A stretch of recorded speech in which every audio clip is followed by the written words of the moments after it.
What if I told you everything you need to be innovative in federal acquisitions is found in the FAR? And in fact, it starts in FAR Part 1. Hi, I'm Jonathan Mostowski, and I have over 20 years helping government and industry simplify federal acquisition. Let's get started. When you understand the federal acquisition regulations, you realize it's not so much a rule book as it is a roadmap. Understanding the FAR can unlock innovation. You can transform rules into resources, understand that the FAR wants you to bring together end users, get feedback, work with customers, work with industry. You can harness agile adaptations. You can understand that sections of the FAR like 37.6 is all about performance-based acquisitions, doing statements of objectives, using services for the delivery of a product.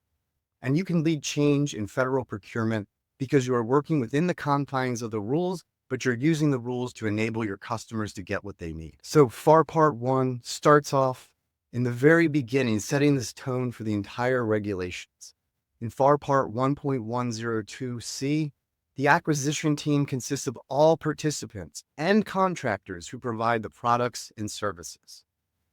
That's telling us to work together, include the contractor as part of the solution. 1.102D says the role of each member of the acquisition team is to exercise personal initiative and sound business judgment. If a specific strategy is in the best interest of the government and is not addressed in the FAR, that strategy is a permissible exercise of authority. That means unless the FAR says you can't, you can't.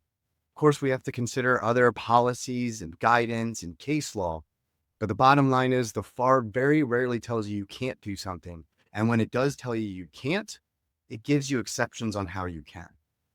In FAR Part 1.102-1, it says vision. All participants in the system are responsible for making acquisition decisions that deliver the best value, product, or service to the customer.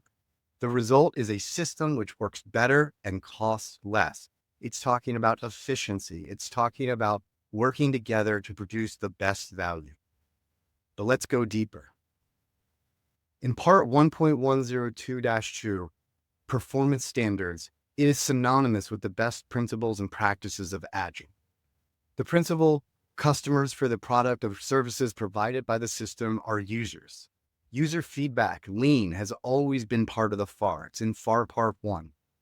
The system must be responsive and adaptive to customer needs, concerns, and feedback. That may not be what we experience when we use government-developed products, but it is what the FAR tells us to do. The executive branch will accept the management risk associated with empowering local procurement officials to take independent action based on their professional judgment. It's all about empowering people to make decisions that are in the best interest of the program, the government, and the users. The government will maximize its use of commercial products and services in meeting government requirements, and Agile software development services are commercial services. Although advanced planning is required, each member of the team must be flexible in order to accommodate changing or unforeseen mission needs. Separate the technical and contractual requirements so that the contract can execute, protect the government and the taxpayers, but give the product owner the ability to make changes based on user feedback. Rules, regulations, and policies should be promulgated only when the benefits clearly exceed the cost of the development, implementation, administration, and enforcement. The FAR is intended to be lean. Policy should not be made on top of the FAR unless absolutely necessary. The government must not hesitate to communicate with commercial sector as early as possible in the acquisition cycle. We are supposed to be talking to industry. Industry is supposed to be talking to government.